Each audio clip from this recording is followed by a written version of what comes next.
So hi guys, welcome back to my YouTube channel. So I'm making this video because on my last vlog I got lots of questions, lots of engagements, lots of comments and likes. I am so grateful for those engagements. Like, I do not take it for granted. I am so happy. I woke up to so much love the next day after I posted that vlog, and I'm so happy. So that's why I decided to take out time to answer all your questions in another vlog. I know I've already answered some questions, but I just want other people to learn from the questions y'all asked me. I'm just putting it out there so that we can learn more. So I have 10 questions here.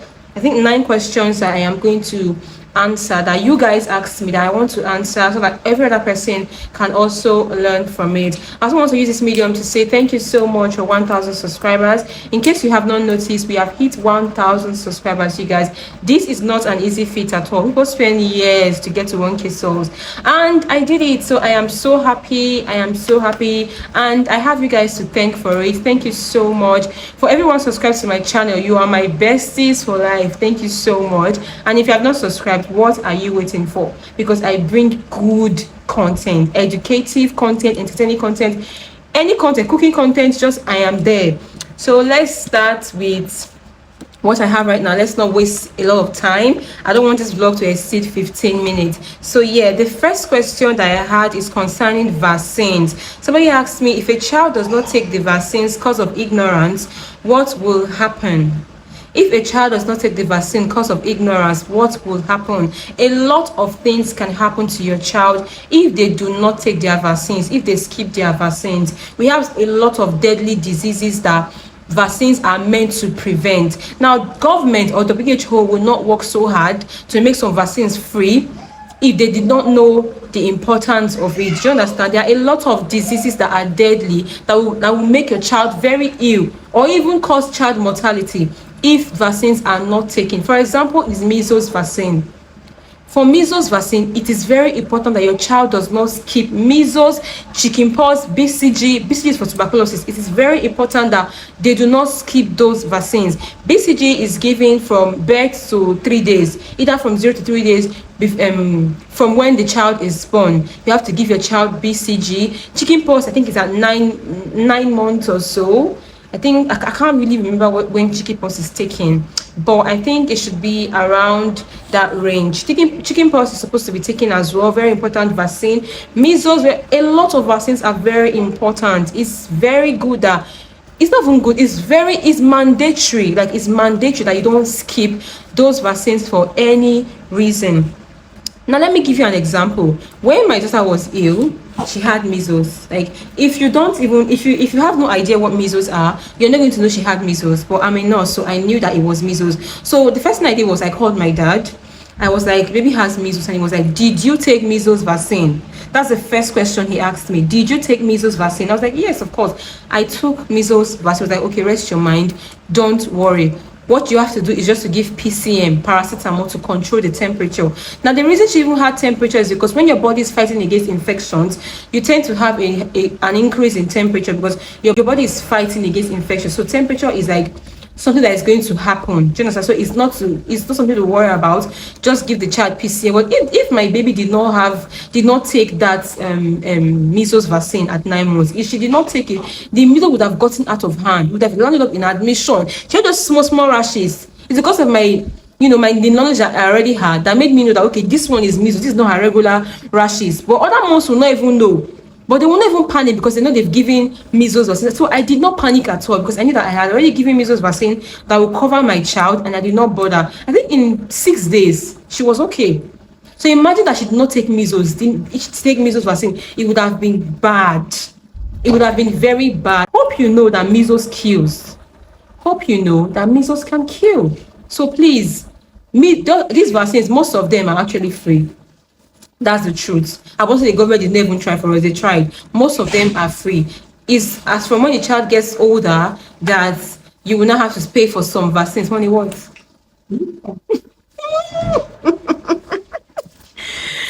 So when the child gets older, you now have to pay for some vaccines, you get. But some of the vaccines are actually free. So it is important, whether it's free or it's not free, or please ensure that you take your vaccines. And when you're traveling out of your state, when you're traveling out of your town to another town, to another, from city to another city, from state to another state, your card, make sure that your card is going with you. Mean that you are taking your card along with you. Don't leave your card in the house, because if you go to an center or hospital without your card, they will not attend to you. Your card is very, very important. To tell you how important vaccines are, your card is supposed to go with you wherever you are going to. So I guess I've answered your questions. A lot of things can happen to your child if they don't take vaccines. A lot of things can happen. Tuberculosis kills every day. Tuberculosis now is killing every day. So imagine that you give birth to your child and you have not given them BCG. It means that your child is at serious risk, like at great risk of contacting tuberculosis, and might even die. God forbid, might even die, because tuberculosis kills. It does kill. So imagine someone tells you that, oh, there's a vaccine to take, that will make this thing not be so severe in your child, that will not make this disease eventually kill your child. You will not run and go and take that vaccine. You will not run. So please, vaccines are very, I cannot even overstretch the importance of vaccines. Vaccines are highly recommended. Not even recommended, they are mandatory, they are compulsory. Please give your child vaccines. So people don't take vaccines. So there are some cultures that they believe that vaccines are not good. Please don't join those people. Vaccinate your child. Vaccinate your child today.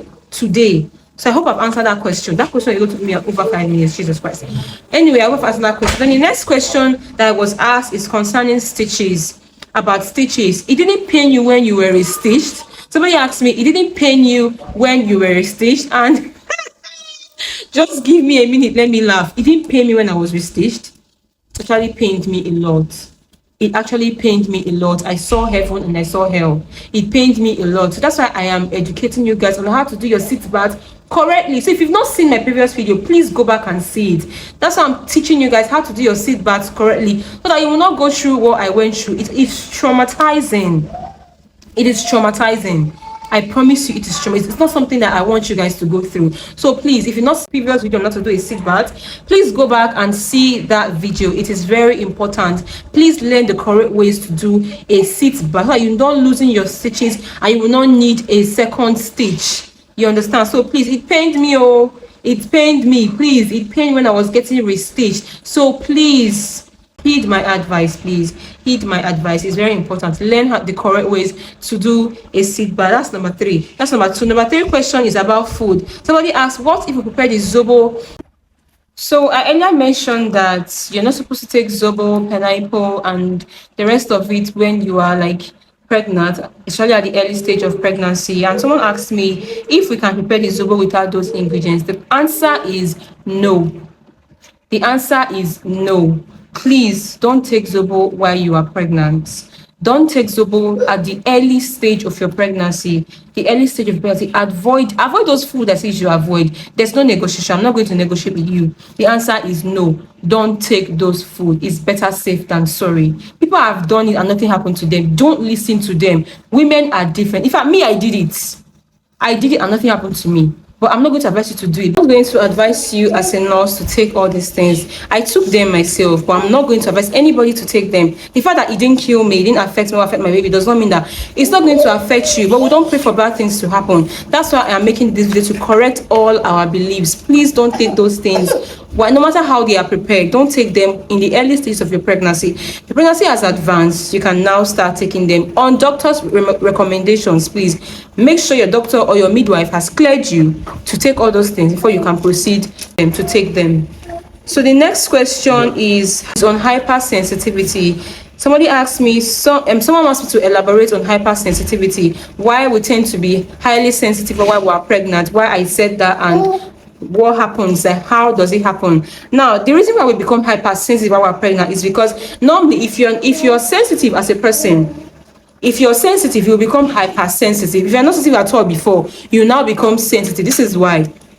Now, when we're making a child in our body, our hormones are getting over secreted. They are getting secreted more than they were being secreted before. So because of this, the hormones in our body are now highly secreted. So everything that concerns our mood, whether we're happy, whether we're sad, whether we're angry, it now becomes heightened because our hormones are now being over secreted because of pregnancy. Now, because our hormones are now being over secreted, everything that we do, whether we're happy, whether we're sad, whether we're angry, it now becomes like more than the way it used to be, because our hormones that were usually like at 50%, they are now at 100% because of pregnancy. As I we're overly sensitive, the hypersensitivity now comes in because our hormones productions have now increased and they've now heightened. Now the next one is low care. Someone said, but why does it smell like that on the last day? Was I told that it was going to smell like that on the last day? Nobody said I was going to smell like fruits and berries and whatever, but it's not supposed to smell very awful. Do you understand? It's not supposed to smell very awful that you just, enter a place and it's smelly, or it's obvious to the next person like sitting beside you. It's not supposed to be that obvious, but you that's cleaning yourself, you're supposed to notice that, oh, this is not a good smell, like it's a bad smell. But it should not be that obvious that the next person sitting beside you can perceive it from you. You get? So please, when I called my midwife, she told me that it was supposed to smell on the last day because it's bad blood. It's trying to like bring out all of the bad blood that is left. That was she explained to me. I was like, okay, no problem. And I asked other moms that have given them before me, my mom friends, and they also said that theirs smelled. But know that it might not be like this for every woman. What I said was that if it happens and you've been taking your medications correctly, you're sure you're not infected, please don't panic. Take it that it is normal. Okay, if it happens, it might not happen to you. It might not happen to you. I just want to let you know that it's not about hygiene. It's not about hygiene at all. If it happens to you, and you know that you've been taking your medications correctly, you've not missed your medications, you've always taken them, and you know that you're not infected, just take it as a normal thing and it will pass. But if it happens and you know that you're infected with your drugs, please go and run a test. You might be infected. If it doesn't happen to you at all, then that's fine. So that's the answer to that question. Then number 6 is about making baby food. Someone said, does this mean that we should mix with spoon? Because I earlier said that when making your baby's food, don't shake vigorously. Don't shake your baby's bottle when you're making their food vigorously. Don't shake it vigorously, because if you do, number 1, you're at risk of destroying the nutrients in that formula or that breast milk. You are at risk of destroying the nutrients. You are at risk of colic for your baby. Colic is the stomach pain that babies do have when they newly give birth to them.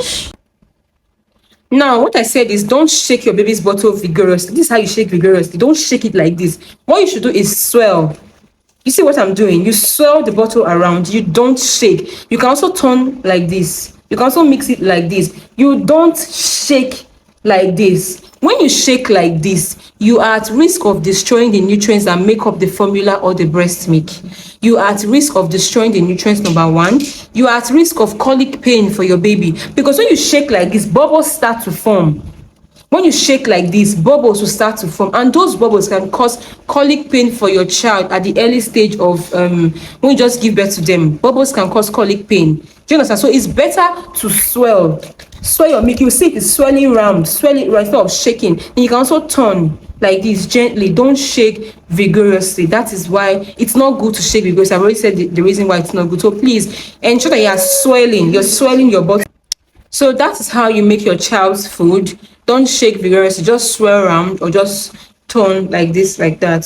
So the 7th question is on postpartum depression. Someone asked me, so when did you start realizing that you had a baby and started being into her? Was it after your mom advised you, and how long did it take? Now, the answer to this question is the fact that I did not even know when I now started feeling like I had a child and I was not being into her, because this is why I didn't feel like anything was wrong in the first place. It's when you have a problem, you know that you have a problem, and you know that, okay, fine, this is when I stopped having the problem. I didn't feel like I had a problem. I felt like it was normal, like I was doing like the normal thing that was supposed to be done. Like I still felt normal, and my normal was supposed to change. I was supposed to be feeling normal anymore. I was supposed to now have a new normal, but I felt like I was okay. So I didn't even know when I didn't even know that I was doing something wrong. Like I said before, I didn't know what I was doing. So I can't even tell when I started now being close to her, when I started now loving up on her. But looking back at it now, I can tell you it took about 2 weeks. Took about 2 weeks to adjust. Looking back at it now, but as at then, when you tell me that there was time I was not close to my baby, I would tell you it's a lie, because I didn't even know what was wrong with me. Do you get? So I did not know that there was a problem. Concerning this question, the simple answer is that I didn't know when I changed. Because you know that it's when you know that you have a problem that you know when, okay, this is when my problem stopped coming. I didn't even know that I had a problem, so I didn't know when I changed. Do you understand? I felt like it was normal to me then, so I didn't think there was a point I was not living up on my child. There was a point when I started. I felt like everything was just normal, because like I said before, I didn't know what I was doing. But looking back at it now, I can confidently tell you that it took about 2 weeks or so to adjust. And yes, my mom's advice and talks, they all actually helped me in, embracing my new reality and my new normal. So yeah, that's the answer to that question. Next question is painful breastfeeding. Someone asked me nothing to treat the injured nipples. Actually, there are a lot of things to treat the injured nipples. There's Vaseline. If you're on a budget, there's Vaseline. But I used Mostella cream at that time. I used Mostella cream and I also used Vaseline. But the point is that all these things, your baby is still going to breast. Nobody wants their child to be sucking off Mostella cream for nipples or sucking off Vaseline. Vaseline is not even safe. Do you understand? They are not safe. So what's the point? The only time I had to apply those things was at night. You know that, okay, I have pumped my milk. I have pumped my milk down. So that's what you can use to treat your injured nipples. And what is even the point? Because as you're applying, maybe sucks the next day and the injury comes back. But it's good not to also leave it like that for your own, for your own self, right? The pain is not so much. So please, when you want to sleep at night, you can apply Mostella cream or Vaseline. Mostella cream is quite expensive, but it works very well. That's what I used. But Vaseline also works very well. I also used Vaseline. Vaseline is affordable, but you can also use Vaseline and it works the same. If you know that you're going to be using those things for your nipples to treat your nipples, to treat your cracked nipples, please, it's advisable that you thoroughly clean it off before you breastfeed your baby, because those things, if ingested by your baby, could be harmful. So that's the answer to that question. There are actually things to treat your nipple, but ensure that your baby is not sucking it off your nipple. Please ensure that your nipples are always clean enough for baby to breastfeed. Thank you. Now the ninth question somebody asked me, is this even a question? It's on shoe size. The person says the person already wears size 42, 43. What then happens? Okay, what will happen? So who don't they wear 42? I don't know. The answer is the Lord is your strength. But please note that it might not happen to you. Do you get? It might not happen to you. Pregnancy is very, very much subjective. It might not happen to you. Or just prepare your mind just in case. That's why I made that video. Just prepare your mind. You'll not be shocked like I was. That's the essence of this video.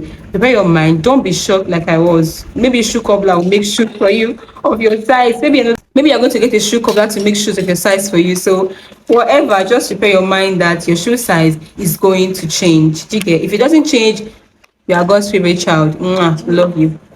So besties, this is the last point, and it's not even a question. Someone added that we should always give ourselves time as new mothers, not to be rushing to wear waist trainers up and down because we want to snatch back. If you want this to see this comment, is long and it made sense. It's just on the previous video. You'll find the comment. She said that we should give ourselves time, and it is true. Please, as a new mom, give yourself some grace. Do you understand? Don't rush because you want to snatch back. You're wearing waist up and down. You're trying to tie your tummy. She said that as a new mom, you should try and give yourself some time, and there are no truer words. Honestly, she is so right. As a new mom, please give yourself some grace. You're definitely going to heal. Your belly is not going to be the way it was on day one, from day one that you gave birth. Your belly is definitely going to go back. The uterus is going to contract on its own. It's just biology. It's just mere physiology of the body. It's just going to happen. So please give yourself some grace. Okay, don't rush to be wearing waistcoats. Although me, I rushed. There's nothing wrong with just wearing waistcoats on the first day, but this is where it becomes wrong. This is where it becomes wrong. Desperation is what makes it wrong. I must snatch back in 7 days, in 40. Give yourself dates that are not even necessary. This is what now makes it wrong. It's not rushing to wear the waistcoat that is the problem. It's the fact that you're giving yourself timeline. You're giving yourself day. You're giving yourself limited time to snap. You're not giving yourself enough grace to snap back. Give yourself time. Don't say, oh, I must snap back in 7 days, in 14 days, in 1 month. These are the things that cause postpartum depression. No. These are the number one leading factors that causes postpartum depression. Body, your body. The two most frequent causes of postpartum depression is your body and no support. You want to snap back. You're already wishing on the first day. You're rushing. You're going to the gym. You're doing everything you can do to snap back, and then you set a limit for yourself. You don't hit that limit, you become depressed. You see what I'm saying? It's not rushing to where you're wishing that's the problem. It's being desperate. It's being desperate for solutions, for measures, for signs that you're losing weight or your belly is going back. That's the problem. Don't be desperate. Desperation is not a good thing at all. When it comes to new moms, please don't be desperate. Your body is definitely going to snap back. Your uterus is going to work. It's going to contract. It's going to go back on its own. But if you can wear your waist, you can go to the gym, you can exercise, you can eat well, sleep well, and eat healthy. Please do. But please don't give yourself dates. Don't say on so day I want to snap back. Don't do that. Don't do that. Please don't do that. That's what leads to postpartum depression. Please don't give yourself due dates. Don't give yourself due date for you to snap back. Everything is going to happen in due time. Just eat well, sleep well, and rest well. Use all the support that you can, and you'll be fine. So that's the end of today's vlog. Thank you so much for watching again, and please, if you know you engaged on the previous one and I answered your question, please comment again, engage again. It's really going to make me happy. Well, that's the end of today's vlog. Please comment, like, subscribe if you haven't. So yeah, thank you guys for watching again. I'll see you on my next vlog. I love you guys. Bye bye.